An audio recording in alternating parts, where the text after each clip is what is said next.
Conductor, insulator, dielectrics, इन्हां बारे आपां डिस्कस करना गा। कंडक्टर की हुंदे ने? ਉਹ मटीरियल जिन्हां विच फ्री इलैक्ट्रॉन्स हुंदे, फ्री इलैक्ट्रॉन्स हुंदे ने, ठीक है। तो फ्री इलैक्ट्रॉन्स के कारण ही की वो इलैक्ट्रिसिटी कंडक्ट करते हैं, तो इसलिए इन्होंने की कहने आप कंडक्टर्स कहने हैं, ठीक है। कॉमन एग्जाम्पल्स की है, कॉपर हो गया, कॉपर, आयरन, ठीक है, सिल्वर, गोल्ड, ठीक है, एलूमीनियम, ये सारे की ने अपने को कंडक्टर्स ने, ठीक है जी। इंसुलेटर की होंगे ने? इंसुलेटर के की है फ्री इलैक्ट्रॉन्स नहीं होंगे, इसलिए वो इलैक्ट्रिसिटी कंडक्ट नहीं कर पाते, इसलिए उन्होंने आप कहने इंसुलेटर, इंसुलेटर आप कहने उन्होंने। तो एग्जाम्पल्स की मैं रबड़ हो गया, वुड हो गया, PVC, पॉलीविनाइल जो पाइप होंगे ने अपने को, प्लास्टिक हो गया, सारे की ने अपने इंसुलेटर्स ने। ते डायलैक्ट्रस की होंगे ने? डायलैक्ट्रस वो मटीरियल ने, वैसे तो नॉन कंडक्टिंग मटीरियल ही होंगे ने, नॉन कंडक्टिंग मटीरियल ही होंगे ने, पर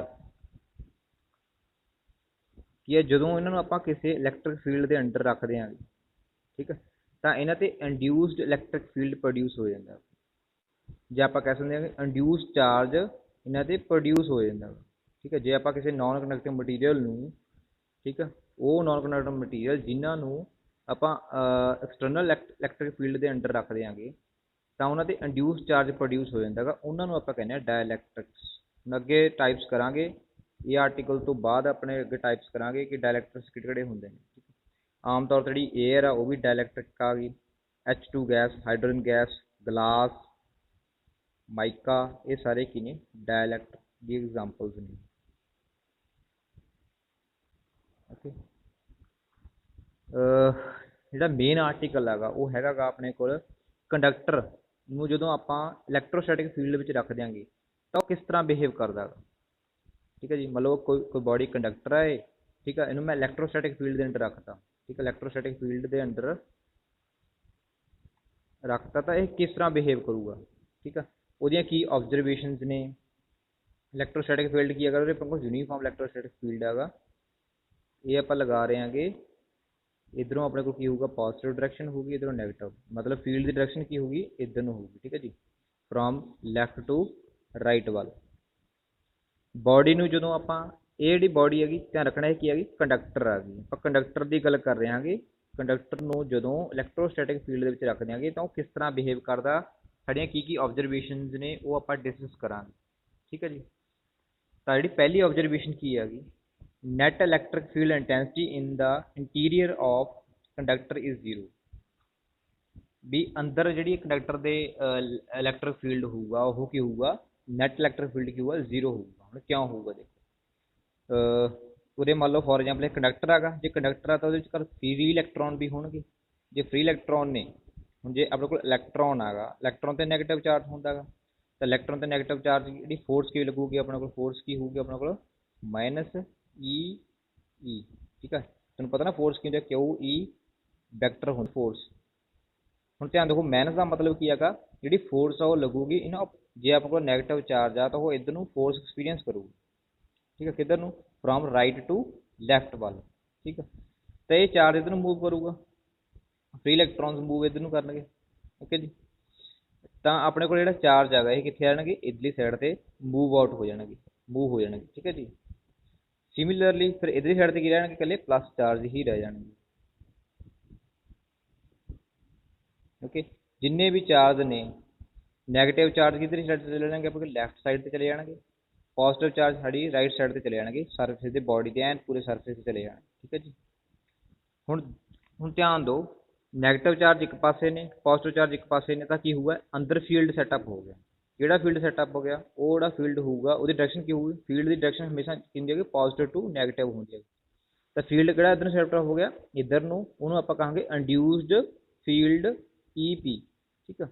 ਇਹ ਹੋ ਗਿਆ ਇੰਡਿਊਸਡ ਫੀਲਡ EP, ਜਿਹਦੀ ਡਾਇਰੈਕਸ਼ਨ ਕੀ ਹੈਗੀ? Opposite to the applied field. ਜਿਹੜਾ ਅਪਲਾਈਡ ਫੀਲਡ ਆ ਉਹਦੇ ਬਿਲਕੁਲ ਆਪੋਜ਼ਿਟ ਡਾਇਰੈਕਸ਼ਨ 'ਚ ਇੱਕ ਫੀਲਡ ਸੈਟਅਪ ਹੋ ਗਿਆ। ਕਿਉਂ ਸੈਟਅਪ ਹੋ ਗਿਆ? ਕਿਉਂਕਿ ਜਿਹੜੇ ਨੈਗੇਟਿਵ ਇਲੈਕਟ੍ਰੋਨ ਸੀਗੇ, ਜਿਹੜੇ ਚਾਰਜ ਇਲੈਕਟ੍ਰੋਨ ਸੀਗੇ ਆਪਣੇ ਕੋਲ, ਇਲੈਕਟ੍ਰੋਨ, ਉਹਨਾਂ 'ਤੇ ਫੋਰਸ ਲੱਗੀ। ਫੋਰਸ ਕਾਰਨ ਕੀ ਹੈਗਾ? ਉਹ ਲੈਫਟ ਸਾਈਡ ਚਲੇ ਗਏ, ਜਾਂ ਆਪਾਂ ਕਹਿ ਸਕਦੇ ਸਾਈਡ A ਵੱਲ ਚਲੇ ਗਏ, ਇੱਧਰ ਸਾਈਡ B ਆ ਗਈ। ਹੁਣ ਚਾਹੇ ਸਾਈਡ A ਵੱਲ ਚਲੇ ਗਏ, ਸਾਈਡ B ਵੱਲ ਚਲੇ ਗਏ, ਇਹਦੇ ਕਰਕੇ ਕੀ ਆ, ਇਲੈਕਟ੍ਰੋਸਟੈਟਿਕ ਫੀਲਡ ਸੈਟਅਪ ਹੋ ਗਿਆ ਅੰਦਰ। ਜਿਹੜਾ ਇਹ ਫੀਲਡ ਹੈਗਾ ਇਹ ਕੀ ਹੋਊਗਾ, ਇਹ ਇਕੁਅਲ ਹੋਊਗਾ, ਅੰਦਰ ਦੀ ਗੱਲ ਕਰਾਂ ਇਨਸਾਈਡ ਜਿਹੜਾ ਆਪਣੇ ਕੋਲ ਕੰਡਕਟਰ ਹੈਗਾ, ਇਨਸਾਈਡ ਕੰਡਕਟਰ ਹੈਗਾ ਉਹਦੇ ਬਿਲਕੁਲ ਕੀ ਇਹ ਇਕੁਅਲ ਹੋਊਗਾ। ਬਟ ਕੀ ਹੋਊ ਇਕੁਅਲ, ਮਤਲਬ ਇਕੁਅਲ ਹੋਊਗਾ ਪਰ ਆਪੋਜ਼ਿਟ ਹੋਊਗਾ। ਬਾਹਰ ਆਪਾਂ ਫੀਲਡ ਲਗਾਇਆ ਉਹ E ਨੋਟ ਲਗਾਇਆ ਹੈਗਾ, ਠੀਕ ਆ, ਇਕੁਅਲ ਹੋਊਗਾ ਤੇ ਆਪੋਜ਼ਿਟ ਹੋਊਗਾ। ਤਾਂ ਨੈਟ ਸਮ ਕਿੰਨਾ ਹੋ ਗਿਆ ਨਾ ਦੋਨਾਂ ਦਾ, ਸਮ ਕਿੰਨਾ ਹੋ ਗਿਆ, 0 ਹੋ ਗਿਆ। ਸੋ ਇਨਸਾਈਡ ਕੀ ਹੋ ਗਿਆ, ਆਪਣੇ ਕੋਲ ਫੀਲਡ 0 ਹੋ ਗਿਆ, ਠੀਕ ਹੈ ਜੀ। ਤੇ ਯਾਦ ਰੱਖਣਾ ਗਾ, ਜਦੋਂ ਵੀ ਕੰਡਕਟਰ ਨੂੰ ਆਪਾਂ ਇਲੈਕਟ੍ਰੋਸਟੈਟਿਕ ਫੀਲਡ ਵਿੱਚ ਰੱਖ ਦਿਆਂਗੇ ਤਾਂ ਉਹਦੇ ਅੰਦਰ ਇਲੈਕਟ੍ਰਿਕ ਫੀਲਡ ਕੀ ਹੋ ਜਾਂਦਾ ਗਾ, ਨੈਟ ਇਲੈਕਟ੍ਰਿਕ ਫੀਲਡ ਕੀ ਹੋ ਜਾਂਦਾ ਗਾ, 0 ਹੋ ਜਾਂਦਾ। ਨੈਟ ਇਲੈਕਟ੍ਰਿਕ ਫੀਲਡ ਕੀ ਹੋ ਜਾਂਦਾ, 0। ਵੈਰੀ ਇੰਪੋਰਟੈਂਟ ਪ੍ਰੋਪਰਟੀ ਹੈ ਇਹ ਕੰਡਕਟਰਸ ਦੀ।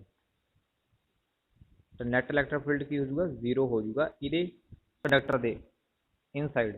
ਓਕੇ ਜੀ, ਫਸਟ ਜਿਹੜੀ ਆਪਣੀ ਆਬਜ਼ਰਵੇਸ਼ਨ ਆ ਗਈ, ਓਕੇ, ਉਹ ਆਪਾਂ ਨੂੰ ਪਤਾ ਲੱਗ ਗਈ। ਹੁਣ ਸੈਕੰਡ ਆਬਜ਼ਰਵੇਸ਼ਨ ਆਪਾਂ ਡਿਸਕਸ ਕਰ ਦਿਆਂਗੇ।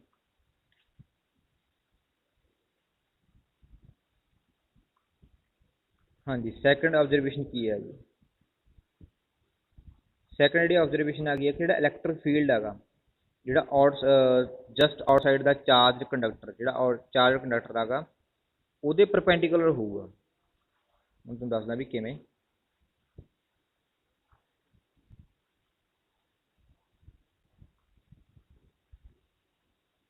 ਮੰਨ ਲਓ ਇਹ ਮੇਰੇ ਕੋਲ ਕੰਡਕਟਰ ਹੈਗਾ, ਠੀਕ ਹੈ ਜੀ। ਤਾਂ ਜਿਹੜਾ ਇਲੈਕਟ੍ਰਿਕ ਫੀਲਡ ਆ, ਮੰਨ ਲਓ ਇੱਧਰ ਪੋਜ਼ਿਟਿਵ, ਤੁਹਾਨੂੰ ਪਤਾ ਪੋਜ਼ਿਟਿਵ, ਇੱਧਰ ਇਲੈਕਟ੍ਰਿਕ ਚਾਰਜ ਆ, ਆਪਾਂ ਜਿਹੜਾ ਅਪਲਾਈਡ ਫੀਲਡ ਲਾ ਰਹੇ ਹਾਂਗੇ ਉਹ ਇਸ ਤਰ੍ਹਾਂ ਹੋਊਗਾ। ਲਓ ਜੀ, ਉਰੇ ਕੀ ਜਿਹੜਾ ਸਰਫੇਸ ਸੀਗੇ 90 ਹੋਊਗਾ, ਜੋ ਇੱਧਰ ਆਊਟ ਹੋਊਗਾ ਤਾਂ 90 ਤੇ ਹੀ ਆਊਟ ਹੋਊਗਾ, ਠੀਕ ਹੈ। ਐਂਟਰ ਕਰੂਗਾ ਤਾਂ ਵੀ 90 ਤੇ, ਆਊਟ ਕਰੂਗਾ ਤਾਂ ਵੀ 90 ਤੇ। ਤਾਂ ਪਰਪੈਂਡੀਕੂਲਰ ਹੋਊਗਾ ਸਰਫੇਸ।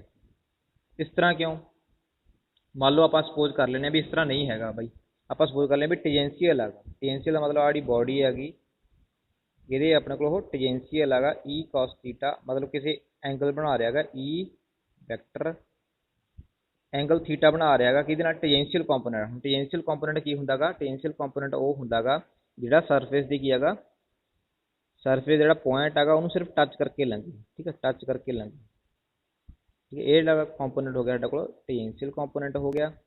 ਇਹ ਆਪਣੇ ਕੋਲ E ਵੈਕਟਰ ਹੈਗਾ, ਆਹ ਐਂਗਲ ਆਪਣੇ ਕੋਲ ਥੀਟਾ ਹੈਗਾ, ਆਹ ਆਪਣੇ ਕੋਲ ਕੀ ਹੋਗਾ, normal component E sin θ। Okay, ਹੁਣ ਆਪਾਂ ਸਪੋਜ਼ ਕਰਦੇ ਹਾਂ ਵੀ ਕਿ ਆਪਣੇ ਕੋਲ ਕੀ ਹੈਗਾ, ਜਿਹੜਾ ਇਲੈਕਟ੍ਰਿਕ ਫੀਲਡ ਆ ਉਹ ਐਂਗਲ ਥੀਟਾ ਬਣਾ ਕੇ ਬਾਹਰ ਨਿਕਲ ਰਿਹਾ। ਹੁਣ ਜੇ ਐਂਗਲ ਥੀਟਾ ਬਣਾ ਕੇ ਬਾਹਰ ਨਿਕਲੇਗਾ ਤਾਂ ਉਹਦੇ ਕੋਲ ਟੈਂਜੈਂਸ਼ੀਅਲ ਕੰਪੋਨੈਂਟ ਵੀ ਹੋਊਗਾ। ਟੈਂਜੈਂਸ਼ੀਅਲ ਕੰਪੋਨੈਂਟ ਕੀ ਹੈ, E cos θ, ਠੀਕ ਹੈ ਜੀ। ਹੁਣ ਟੈਂਜੈਂਸ਼ੀਅਲ ਕੰਪੋਨੈਂਟ ਹੈਗਾ ਇਸ ਫੀਲਡ ਕਰਕੇ, ਹੁਣ ਤੁਸੀਂ ਦੇਖੋ ਫੀਲਡ ਕਰਕੇ ਜਿਹੜਾ ਟੈਂਜੈਂਸ਼ੀਅਲ ਕੰਪੋਨੈਂਟ ਹੈਗਾ ਉਹਦੇ ਫੀਲਡ ਕਰਕੇ ਕੀ ਹੈ, ਮੰਨ ਲਓ ਇੱਥੇ ਨੈਗੇਟਿਵ ਚਾਰਜ ਹੈਗਾ, ਤਾਂ ਜਿਹੜੇ ਨੈਗੇਟਿਵ ਚਾਰਜ ਨੇ ਉਹ ਕੀ ਹੈਗਾ, ਫੋਰਸ ਐਕਸਪੀਰੀਅੰਸ ਕਰਨਗੇ। ਫੀਲਡ ਕਰਕੇ ਹੀ ਫੋਰਸ ਹੁੰਦੀ ਹੈਗੀ, ਫੋਰਸ ਲੱਗੂਗੀ ਤਾਂ ਜਿਹੜੇ ਚਾਰਜ ਹੋਣਗੇ ਮੂਵ ਕਰਨ ਲੱਗਣਗੇ। ਪਰ ਆਪਾਂ ਕੀ ਦੇਖਿਆ ਹੈਗਾ, ਜਿਹੜੇ ਚਾਰਜ ਨੇ ਉਹ ਇਲੈਕਟ੍ਰੋਸਟੈਟਿਕ ਨੇ, ਸਟੈਟਿਕ ਨੇ, ਠੀਕ ਆ। ਇਸ ਤਰ੍ਹਾਂ ਨਹੀਂ ਹੋ ਸਕਦਾ। ਜਿਸ ਤਰ੍ਹਾਂ ਨਹੀਂ ਹੋ ਸਕਦਾ ਤਾਂ ਮਤਲਬ ਕੀ ਹੈਗਾ, ਟੈਂਜੈਂਸ਼ੀਅਲ ਕੰਪੋਨੈਂਟ 0 ਹੋ ਗਿਆ, E cos θ 0 ਹੋ ਗਿਆ। ਸੋ E 0 ਨਹੀਂ ਹੋ ਸਕਦਾ, ਸੋ ਆਪਣੇ ਕੋਲ ਕੋਸਾਈਨ ਜਿਹੜਾ ਹੈਗਾ ਉਹ 0 ਹੋਊਗਾ। Cosine 0 means theta is equal to ਹੋ ਗਿਆ ਆਪਣੇ ਕੋਲ 90 ਹੋ ਗਿਆ। 90 ਮਤਲਬ ਆਪਣੇ ਕੋਲ ਜਿਹੜਾ ਫੀਲਡ ਹੈਗਾ ਉਹ 90 ਤੇ ਹੀ ਹੋਊਗਾ, ਠੀਕ ਹੈ। ਸਰਫੇਸ ਜਿਹੜਾ ਆਪਣੇ ਕੋਲ outside, just outside the charge conductor ਉਹ ਕੀ ਹੋਊਗਾ, ਨਾਰਮਲ ਟੂ ਦਾ ਸਰਫੇਸ ਦਾ ਕੰਡਕਟਰ ਹੋਊਗਾ। ਇਹ ਆਪਣੇ ਕੋਲ ਸੈਕੰਡ ਇਹਦੀ ਆਬਜ਼ਰਵੇਸ਼ਨ ਆ ਗਈ ਜਦੋਂ ਆਪਾਂ ਆਪਣੇ ਕੋਲ ਕੰਡਕਟਰ ਨੂੰ ਇਲੈਕਟ੍ਰੋਸਟੈਟਿਕ ਫੀਲਡ ਵਿੱਚ ਰੱਖਦੇ ਹਾਂ। ਹੁਣ ਆਪਣੇ ਕੋਲ ਥਰਡ ਜਿਹੜੀ ਹੈਗਾ, ਥਰਡ ਪ੍ਰੋਪਰਟੀ ਕੀ ਹੈਗਾ, ਨੈਟ ਚਾਰਜ ਜਿਹੜਾ ਹੈਗਾ ਇਨਸਾਈਡ ਦਾ ਕੰਡਕਟਰ ਉਹ ਕੇਵਲ 0 ਹੋਊ। ਇਹ ਕਿਵੇਂ 0 ਹੋਊਗਾ, ਹੁਣ ਦੇਖੋ ਵੀ ਆਪਣੇ ਕੋਲ ਕੰਡਕਟਰ ਹੈਗਾ ਤਾਂ ਅੰਦਰ ਕੀ ਹੋਣਾ ਚਾਹੀਦਾ, ਚਾਰਜ 0 ਹੋਣਾ ਚਾਹੀਦਾ ਹੈਗਾ, ਇਹ ਕਹਿ ਰਿਹਾ ਹੈਗਾ। ਹੁਣ ਕਿਵੇਂ ਦੇਖੋ, ਗੌਸ ਥਿਊਰਮ ਕੀ ਕਹਿੰਦੀ ਸੀਗੀ, ਗੌਸ ਥਿਊਰਮ ਆਪਣੇ ਕੋਲ ਕੀ ਹੈਗਾ, ਜਿਹੜਾ ਕਲੋਜ਼ ਇੰਟਰਵਲ ਹੈਗਾ, ਜਾਂ ਆਪਾਂ close integral of electric flux, ਠੀਕ ਹੈ, ਇਨ ਦਾ ਆਪਾਂ ਕਹਿ ਸਕਦੇ ਹਾਂ ਕਿ ਥਰੂ ਦਾ ਕਲੋਜ਼ ਸਰਫੇਸ, ਉਹ ਕਿਹਦੇ ਕੋਲ ਹੁੰਦਾ ਹੈਗਾ, 1/9 Times of the net charge ਇਹਦੇ ਇਕੁਅਲ ਹੁੰਦਾ, ਠੀਕ ਹੈ ਜੀ। सो हुण देखो अंदर की हैगा फील्ड साडे कोल फस्ट ऑब्जरवेशन तो फील्ड की सी अंदर अपने को 0 सी। सो ये की वाला फैक्टर हो गया अपने को 0 हो गया, ये वाला 0 हो गया। इट मीनस की हो गया अपने को आ फैक्ट आ तो एप्सिलॉन नॉट कांस्टेंट है, क्यू की होगा फिर 0 हो गया। तो इनसाइड की हो गया अपने को क्यू 0 हो गया। आप गॉस थ्योरम की मदद नाल प्रूव करता कि इनसाइड जिहड़ा अपने को इलैक्ट्रिक फील्ड है वो 0 हो गया। सॉरी इलैक्ट्रोस्टैटिक फील्ड का 0 ही आ, चार्ज 0 हो गया। ठीक है जी।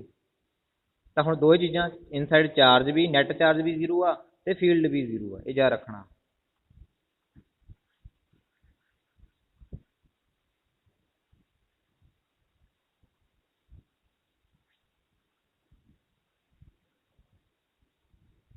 थर्ड जिहड़ा चार्ज हैगा जे अपने कोल एक्सैस चार्ज हैगा जां कंडक्टर चार्जड हैगा तां उहदा अपने कोल चार्ज कित्थे शो होऊगा, वो शो होऊगा सरफेस ते। ठीक है, इनसाइड नहीं शो हो सकदा। जिहड़ा चार्ज आ वो रिजाइड करूगा on the surface of conductor, इहनूं आपां प्रूव करदे हां। ये अपने कोल कंडक्टर हैगा। सो मान लो फॉर एग्जांपल ਇਹਦੇ ਉੱਪਰ एक्सैस चार्ज क्यू आगा, किहदे ਉੱਪਰ कंडक्टर ਦੇ ਉੱਪਰ। ठीक है जी। ਹੁਣ ਆਪਾਂ ਨੂੰ ਪਤਾ ਗਾ ਕਿ ਇਨਸਾਈਡ ਕੰਡਕਟਰ ਦੇ ਆਪਣੇ ਕੋਲ ਚਾਰਜ ਕੀ ਹੁੰਦਾ, 0 ਹੁੰਦਾ ਗਾ। ਠੀਕ ਹੈ, 0 ਹੀ ਹੁੰਦਾ ਨਾ,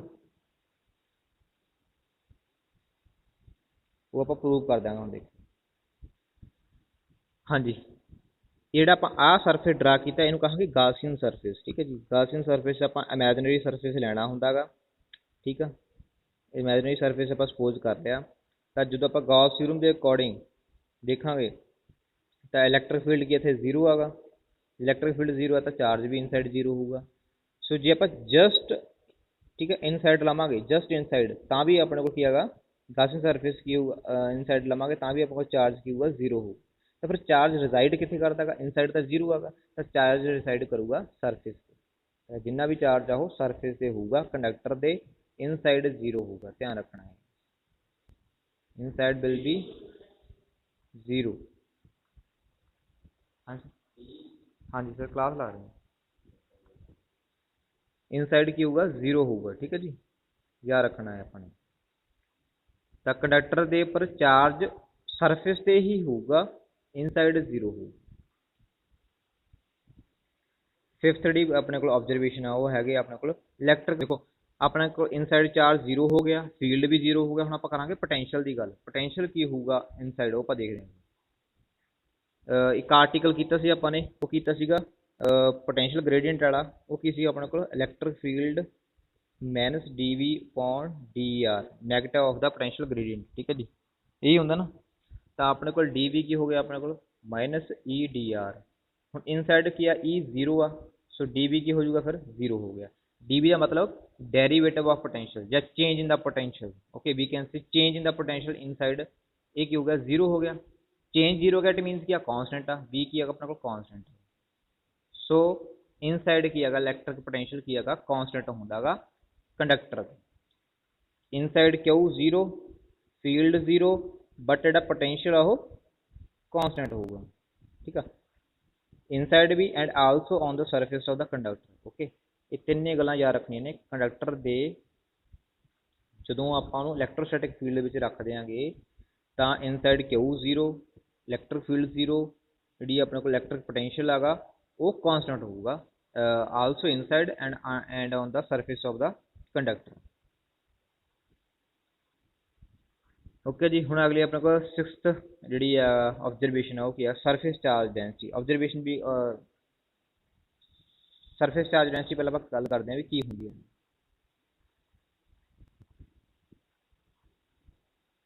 सरफेस चार्ज डेंसिटी की है अपने को, उन्होंने आप डिफाइन कर देंगे। देखो आप लिखते हैं आप सिग्मा नाल, स्मॉल सिग्मा नाल लिखते हैं। ठीक है जी, स्मॉल सिग्मा ये की होंगे अपने को इलैक्ट्रिक चार्ज ओवर एरिया। ठीक है जी, जिन्ने सरफेस से जो सरफेस से चार्ज है net charge on the surface and the area of the surface. Okay जी, इन्हों आप कहने सरफेस चार्ज डेंसिटी। ठीक है जी, हुण जी सरफेस चार्ज डेंसिटी आ गई वो कंडक्टर की की होगी डिफरेंट होगी, डिफरेंट लोकेशन से डिफरेंट पोजीशन से डिफरेंट होगी। वो किमें देखो जी, इधर अपने को पॉजिटिव पॉजिटिव आ रहा है, मान लो इधर अपने को नैगेटिव नैगेटिव आ रहा है। ठीक है जी। ओके, सरफेस की गल करनी आप सिर्फ सरफेस की। तो अपने को इधरली साइड से की होगा अपने को पॉजिटिव चार्ज आता है, इधर पॉजिटिव चार्ज जी डेंस सरफेस चार्ज डेंसिटी की होगी वो पॉजिटिव होगी, इधर नैगेटिव चार्ज आता है अपने को नैगेटिव सरफेस चार्ज डेंसिटी होगी। ਹੁਣ ਕਈ ਵਾਰੀ ਆਪਣੇ ਬੋਡੀਜ਼ ਕੀ ਹੋਣਗੀਆਂ ਸ਼ਾਰਪ ਹੋਣਗੀਆਂ ਤਾਂ ਉੱਥੇ ਕੀ ਹੋਊਗਾ। ਹੁਣ ਦੇਖੋ ਇੱਥੇ ਜਿਹੜਾ ਏਰੀਆ ਹੈਗਾ ਇੱਥੇ ਇਸ ਸਰਫੇਸ ਦਾ ਜਿਹੜਾ ਏਰੀਆ ਹੈਗਾ ਉਹ ਵੈਰੀ ਵੈਰੀ ਸਮਾਲ ਹੈਗਾ। ਤੁਸੀਂ ਧਿਆਨ ਦਿਓ sigma is equal to Q by A. ਠੀਕ ਹੈ ਏਰੀਆ।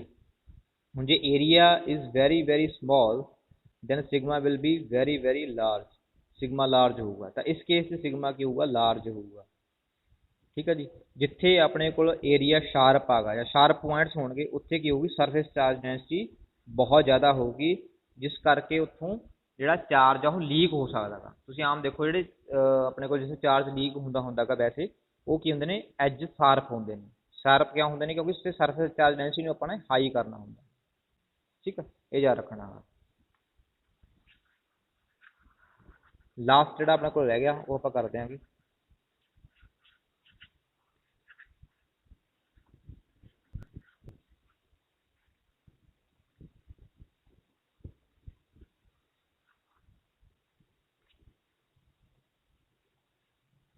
ਲਓ ਜੀ, ਇਹ ਆ ਗਿਆ ਆਪਣੇ ਕੋਲ। ਹੁਣ ਆਪਣੇ ਕੋਲ ਇਲੈਕਟ੍ਰਿਕ ਫੀਲਡ ਜਿਹੜੀ ਹੈਗੀ ਉਹ ਕਿਵੇਂ ਹੋਊਗਾ।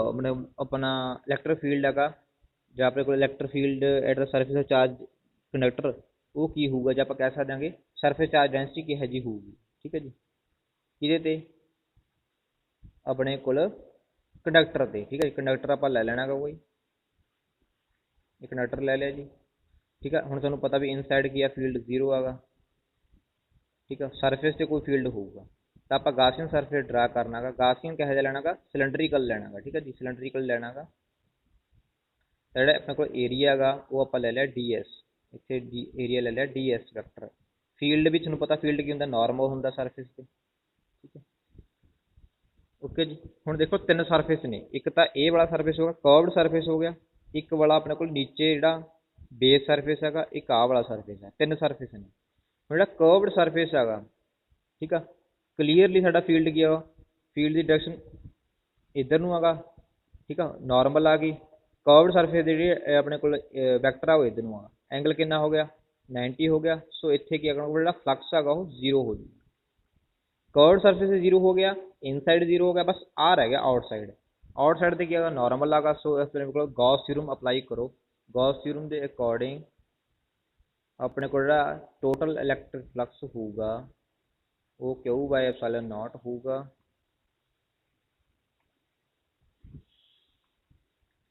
ਸੋ ਕਿਉਂਕਿ ਹੁਣ ਦੇਖੋ ਇਨਸਾਈਡ ਕੀ ਆ ਕਾਂਸਟੈਂਟ ਹੈਗਾ। ਓਕੇ ਆਪਣੇ ਕੋਲ ਸੌਰੀ ਆਊਟਸਾਈਡ ਕੀ ਆ ਫੀਲਡ ਕੀ ਆ ਕਾਂਸਟੈਂਟ ਹੈਗਾ ਸੇਮ ਹੈਗਾ। ਸੋ ds ਆਪਣੇ ਕੋਲ ਟੋਟਲ ds ਲੈਣਾ ਗਾ ਆਪਾਂ ਨੇ। ਠੀਕ ਹੈ ds ਵੈਕਟਰ। ਹੁਣ ਧਿਆਨ ਦੇਣਾ ਉਰੇ ਮੈਂ ਵੈਕਟਰ ਕਾਮਨ ਕੱਢ ਲਿਆ, ਇਹ ਮੇਰੀ ਮਿਸਟੇਕ ਆ ਗਈ। ਮੈਂ ਦੱਸ ਦੂੰ ਤੁਹਾਨੂੰ ਦੁਬਾਰਾ ਕੀ ਕਰਨਾ। ਸਭ ਤੋਂ ਪਹਿਲਾਂ ਆਪਾਂ ਜਿਹੜਾ ਡਾਟ ਪ੍ਰੋਡਕਟ ਹੈਗਾ ਉਹਨੂੰ ਸਹੀ ਕਰਨਾ ਗਾ e ds cos angle. Angle ਕਿੰਨਾ ਹੁਣ ਦੇਖੋ ਆਊਟਸਾਈਡ ਸਰਫੇਸ ਕੀ ਹੈਗਾ ਆਪਣੇ ਕੋਲ ds ਵੀ ਵੈਕਟਰ ਉਧਰ ਨੂੰ ਆ e ਵੈਕਟਰ ਵੀ ਉਧਰ ਨੂੰ ਹੀ ਹੈਗਾ। ਸੋ ਐਂਗਲ ਕੀ ਹੋ ਗਿਆ 0 ਤਾਂ cos 0 degree Q by epsilon naught. ਹੁਣ cos 0 ਡਿਗਰੀ 1 ਹੁੰਦਾ ਗਾ। ਸੋ e ਕਾਮਨ ਨਿਕਲ ਗਿਆ, ਇਕੱਲਾ ਕੀ ਆਪਣੇ ਕੋਲ ds ਰਹਿ ਗਿਆ। e ਇਹ ਆਪਣੇ ਕੋਲ ਗਿਆ ਟੋਟਲ ਸਰਫੇਸ। ਹੁਣ ਆਪਾਂ ਸਰਫੇਸ ਨੂੰ ਬਸ ਸਪੋਜ਼ ਕੀਤਾ ਹੈ ds ਸਪੋਜ਼ ਕੀਤਾ ਹੈ ਤਾਂ ds ਹੀ ਲਿਖਾਂਗੇ ਆਪਾਂ। ਠੀਕ ਆ ਕਿਊ ਐਪਸਾਈਲਨ not.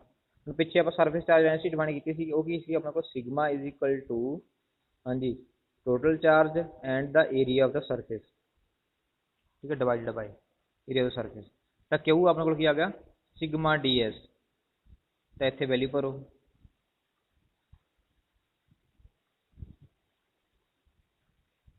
e is equal e ds Q ਦੀ ਵੈਲਿਊ ਆਪਣੇ ਕੋਲ ਕੀ ਆ ਗਈ ਇੱਥੋਂ sigma ds। So epsilon naught ds cancel ਹੋ ਜਾਊਗਾ। e ਆਪਣੇ ਕੋਲ ਕੀ ਆਏਗਾ ਸਿਗਮਾ ਬਾਏ ਐਪਸਾਈਲਨ ਨੌਟ। ਇਹ ਐਕਸਪ੍ਰੈਸ਼ਨ ਆਗਾ ਧਿਆਨ ਰੱਖਣਾ ਗਾ ਜੇ ਆਪਣੇ ਕੋਲ ਕੰਡਕਟਰ ਆਗਾ ਤਾਂ ਇਲੈਕਟ੍ਰਿਕ ਫੀਲਡ ਦਾ ਐਕਸਪ੍ਰੈਸ਼ਨ ਕੀ ਹੋਊਗਾ e is equal to sigma epsilon naught. Sigma ਕੀ ਹੈਗਾ ਸਰਫੇਸ ਚਾਰਜ ਡੈਂਸਿਟੀ। ਓਕੇ ਜਾਂ ਆਪਾਂ ਸਰਫੇਸ ਚਾਰਜ ਡੈਂਸਿਟੀ ਵੀ ਕੱਢਣੀ ਹੈਗੀ ਤਾਂ ਇੱਥੋਂ ਨਿਕਲ ਸਕਦੀ ਹੈਗੀ ਜੇ ਆਪਾਂ ਨੂੰ ਇਲੈਕਟ੍ਰਿਕ ਫੀਲਡ ਪਤਾ। ਠੀਕ ਹੈ ਤਾਂ ਹੀ ਮੈਂ ਤੁਹਾਨੂੰ ਕਹਿ ਰਿਹਾ ਸੀ ਇਲੈਕਟ੍ਰਿਕ ਫੀਲਡ ਵੀ ਜੇ ਆਪਾਂ ਕਹਿ ਸਕਦੇ ਹਾਂਗੇ ਸਰਫੇਸ ਚਾਰਜ ਡੈਂਸਿਟੀ ਵੀ ਕਿਵੇਂ ਫਾਈਂਡ ਆਊਟ ਕਰਨੀ ਹੈਗੀ at the surface of the conductor वो एक्सप्रैशन आगा। हुण ये डायरैक्शन किधर नूं होगी फील्ड की, फील्ड डायरैक्शन किधर होगी, नॉर्मल होगी। दस्सिया सी ना पिछे आपां कीती ऑब्जरवेशन के फील्ड की होगा नॉर्मल होगा, जिहड़ा एन वैक्टर आ वो सरफेस दे नॉर्मल होगा। ये हो गया जी अपना article behaviour of conductor in electrostatic field. 7 properties ने या अपने 7 ऑब्जरवेशन ने वो रिमेंबर रखनिया ने या रखनिया ने, ठीक है जी। की हैगा कि क्यू इनसाइड क्यू क्या जीरो आ, फील्ड जीरो आ, ठीक है। ओके जी गल्लां याद रखनियां ने मैं दोबारा दस रहा। Inside Q net charge zero, inside सारा चार्ज की है सरफेस से होगा, इनसाइड फील्ड की होगा जीरो होगा, इनसाइड जो पोटेंशियल आगा वो कॉन्सटेंट होगा, ठीक है। सरफेस से की है अपने को फील्ड होगा वो नॉर्मल होगा, ठीक है जी। तो सरफेस अपने को फील्ड की वैल्यू क्यों होगी सिग्मा ओवर साइलन नॉट होगी, ठीक है। ये जा रखना अपने को किहदे वास्ते, कंडक्टर वास्ते ये सारियां वैल्यू